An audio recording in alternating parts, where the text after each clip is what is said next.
Hola, ¿cómo están? Bienvenidas y bienvenidos a este webinar. Nos da mucho gusto a Ariana y a mí que nos acompañen, sobre todo por este tema tan controversial, tan difícil de abordar, ¿o no, Ariana? Por supuesto, bastante escabroso, yo diría. Así es, pero sumamente importante para el desarrollo y para el cuidado de las niñas y los niños, sobre todo. Sí, bueno, pues muchas gracias por estar aquí. Estamos muy contentas como equipo de Navani compartir y promover el bienestar a partir de esta información. Y bueno, ¿te parece, Magda, si comenzamos viendo qué es la sexualidad? Estaría excelente. Primero que nada, es importante reconocer que la sexualidad empieza desde la etapa gestacional, ¿no? Desde ahí estamos hablando de sexualidad. No solamente son los genitales, eso es algo muy importante que tenemos que aclarar, porque constantemente hablamos de sexualidad y parece que es sinónimo de genitales, y no es cierto.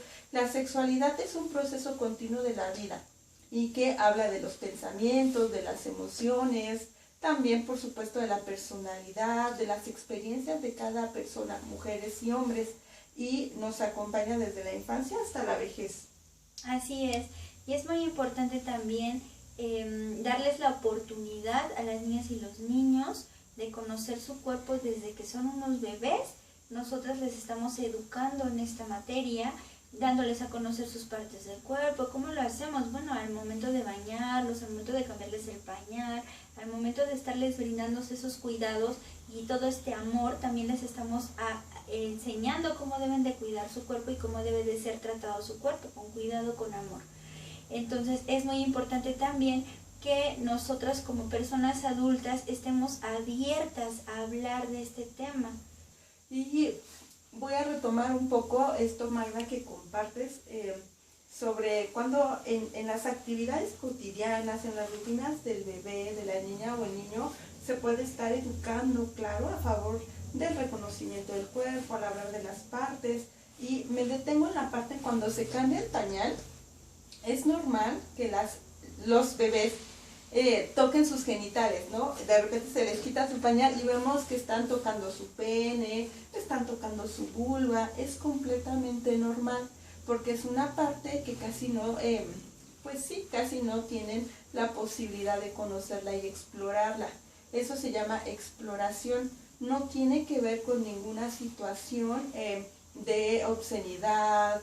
No voy a poner la palabra cochino, porque en ocasiones en la experiencia laboral nos han dicho, es que mi bebé se toca su pene y yo le digo, cochino, quita la mano de ahí. Y eso es bien importante que lo nombremos, porque el bebé lo que está haciendo es conocer su cuerpo.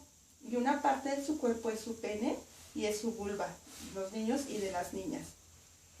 También quiero hacer énfasis en que una de las preguntas frecuentes que empiezan a surgir en los primeros años es de dónde vine, cómo se hacen los niños, y sobre todo cuando hay un hermanito que viene en camino y que ven cómo el cuerpo de la mamá va cambiando, y pues también hay cuestionamientos de ¿no? y cómo va a salir de ahí, y cómo es que está ahí adentro.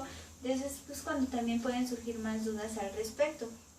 Y aquí es importante también profundizar y explorar qué es lo que quiere saber el niño, no adelantar las respuestas, no adelantarnos a contestar algo que posiblemente no esté queriendo saber el niño. Sí, y algo que también es importante es, no voy a contar mi experiencia, no es yo voy a decirle cómo se hace un bebé o una hija o un hijo, ¿no? O cómo fue mi primera vez, porque en ocasiones también preguntan eso las niñas y los niños, ¿qué es el sexo? ¿Cómo es la primera vez? Entonces no voy a contar mi experiencia y vamos a retomar lo que comparte Magda. Voy a explorar de qué se trata, dónde lo escuchó, qué quiere saber específicamente. Eso es muy importante, ¿no? Y toda información no va a generar más interés. O sea, no se trata de eso, porque hay algunas ideas o pensamientos erróneos que cuando un niño tiene más información o niña, va entonces a tener más deseos sexuales, y eso no es cierto. La información va a ayudarlo a prevenir y proteger, y si es el caso, a detener un posible abuso sexual, que es algo que es uno de los temas más importantes a tratar aquí en nuestro país. Efectivamente, y en este sentido, una de las principales herramientas que les damos a nuestras hijas e hijos es justamente aprender a reconocer cuando una caricia, una palabra o una situación en particular te hace sentir mal, te hace sentir en peligro, inseguro, avergonzado. Es muy importante que podamos transmitirles a ellos que eso no es normal, que no tiene que ser, y justamente eso es una herramienta que ellos tienen para defenderse y en su momento que se encuentren en peligro puedan recurrir a nosotras. Sí, y quiero poner un ejemplo concreto. En ocasiones, cuando las niñas y los niños van a casa de sus familiares, abuelitas, abuelitos, tíos, tías, y en ocasiones no quieren saludar de besos, son reprendidos, Magda, ¿no? Nosotras tenemos mucha experiencia porque en la consulta es algo que trabajamos. Entonces son reprendidos si es una niña grosera, qué le pasa, por qué no quiere saludar, qué falta de respeto, es irrespetuosa. Y esto es importante. Si una niña o un niño no quiere dar un beso, no lo obliguemos. Hay muchas formas de saludar, como hola, yo soy Ariana, mucho gusto, con una sonrisa. No necesariamente tenemos que promover un contacto corporal que no agrade y que no sea un consentimiento. De eso en algún momento seguiremos profundizando. ¿Y por qué es tan importante hablar de la sexualidad, hablar del cuerpo, hablar del cuidado del cuerpo, hablar de las emociones que se sienten en el cuerpo? Pues justamente porque hoy en día los niños y las niñas están expuestos a mucha información por varios medios, incluso en cuestiones cotidianas como canciones, como videos, películas que están en libre acceso, el internet. Cuando es un internet que no está restringido, que no está siendo vigilado por sus padres o cuidadores, pues es también una manera en donde puedan acceder a información no adecuada para su edad. También es cierto que pues existe el riesgo, nadie está exento de sufrir un abuso sexual. Esto es lamentable que nuestro país se ocupe el primer lugar en abuso sexual. Y justamente por eso estamos nosotras interesadas en que ustedes tengan todas las herramientas necesarias para poder cuidarlos y protegerlos como se debe. Así es, y en ese sentido vamos a compartirles cuáles son los principales indicadores que probablemente podamos tener como sospecha de un abuso sexual. Es probable y es sospecha. Recuerden que las únicas formas para determinar un abuso sexual es el testimonio, es decir, que la niña y el niño lo verbalice, un embarazo e infecciones de transmisión sexual. Esos sí son estos sí son indicadores determinantes, es la palabra, gracias Magda, son determinantes. Aquí es un abuso sexual confirmado, pero existen indicadores que nos permiten sospechar si algo le está pasando a mi hija o hijo. ¿Cuáles son? Bueno, voy a mencionar algunos, tenemos bastantes, pero quizás algunos que son muy importantes conocer.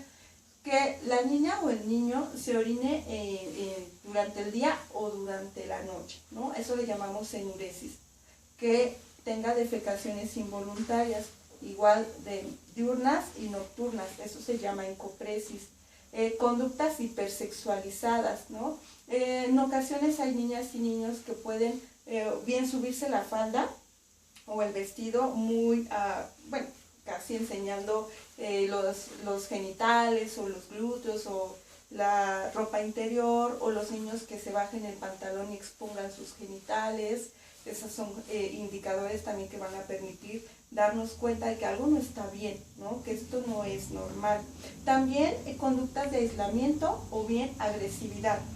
Si nuestra hija o hijo tiene una forma de compartir, de convivir, pero vemos que tiene un cambio radical, o no radical, pero sí paulatino en sus conductas, bueno, pues hay que poner mucha atención porque algo le está pasando. Efectivamente, esto también, sobre todo, nadie más que ustedes, mamás y papás, conocen a sus hijos y son las principales figuras que pueden darse cuenta que algo no está bien. Y es muy importante que el niño o la niña se sienta acompañado, es decir, no debemos de presionar. A lo mejor nos damos cuenta que algo no está bien, no es de inmediato decirle, oye, ¿te pasó esto? Oye, dime esto, porque estamos siendo invasivos. Más bien es darle la confianza de que él se acerque. Oye, ¿te está pasando algo? He notado que estás muy enojado, he notado que pues no quieres ir a tal lugar. ¿Qué está pasando contigo? ¿Me puedes platicar? O sea, mostrarnos abiertas a escucharlos. Eso genera mucha confianza en él para que pueda hablar y reconocer lo que él esté sintiendo en ese momento. Sí, ok, te sientes, sí, me siento enojado. Ok, te sientes enojado, entiendo, ¿qué puedo hacer por ti? ¿Cómo te gustaría que te ayudara? O sea, explorar qué es lo que está necesitando el niño. Porque si bien es cierto, Ariana, que cuando alguien ha sido víctima de abuso sexual y no ha sido atendido, no quiere decir que no pueda continuar su vida. Sin embargo, tiene repercusiones más adelante y en algún momento esto va a detonar. Va a haber algo que lo detone, que vuelva a ese recuerdo que está profundamente enterrado, y entonces vemos que hay problemas ya en edades posteriores.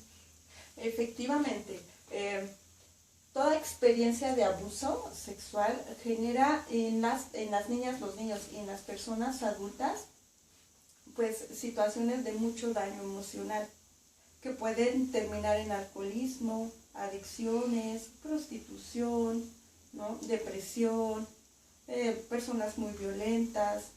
La violencia sexual es de los tipos de violencia que más afecta a las personas. Se puede decir que puede incluso truncar el proyecto de vida. Entonces, sí es importante que se atienda. Si se atiende el abuso sexual, por supuesto que puede tener un proceso de sanación, un proceso de recuperación y un proceso de bienestar. Pero si el abuso se prolonga, las afectaciones van a ser mayores. Entonces, en la medida en la que se sospeche un abuso sexual, se debe de intervenir en ese momento, de manera inmediata, y no dejarlo pasar. Porque recuerden que las niñas y los niños necesitan de las personas adultas para su cuidado. Ellas y ellos no se pueden cuidar solas y solos en este momento, nos necesitan. Y parte de ese cuidado es acompañarles a su recuperación y detención de manera inmediata del abuso para que no continúe. Efectivamente, y también hay que recalcar que muchas veces el abuso, bueno, más bien en la mayoría de los casos, el abuso sexual no proviene de personas extrañas ni desconocidas. Justamente esta parte es la que cuesta trabajo cuando se habla con familias, porque al ser un delito tiene que ser pues castigado y denunciado. Y entonces cuando es un familiar muy cercano, pues muchas veces no se procede a hacer la denuncia, y esto pues genera también conflictos dentro de la familia. Es un movimiento radical en toda la familia. ¿Por qué? Porque se sabe, porque posiblemente no haya sido la primera vez, porque posiblemente alguien más en alguna otra generación sufrió un abuso sexual y se mantuvo en silencio. Y entonces es un tema muy, muy difícil, muy doloroso, pero pues también es algo que tenemos que enfrentar y que hacer algo al respecto, porque yo no quiero que mi país siga siendo el primer lugar en abuso sexual. Claro. Esto es muy importante porque un entorno que puede permitir el diálogo, que puede permitir comunicación afectiva de manera que genere bienestar, va a ser un entorno que va a recibir una situación de esta índole de la mejor manera y va a permitir que la niña o el niño lo diga. Un entorno violento, un entorno disfuncional no va a permitir que esta niña o niño hable, y si no rompe ese secreto que ha estado o que ha mantenido consigo durante algún tiempo, si no rompe con ese secreto, esto va a prolongarse e insistimos, las afectaciones van a ser mayores. Entonces, si se atiende, si se recupera, si hay bienestar después del abuso sexual, de la violencia sexual, y si se puede vivir bien. Pero sí es importante identificarlo, conocerlo y saber cómo actuar. Y eso es lo que vamos a seguir pues haciendo. Efectivamente, y también reconocer que es un proceso que necesita tiempo, necesita mucho compromiso, necesita constancia, y que tenemos que reconocer también que sucede y en ese sentido tomar cartas en el asunto.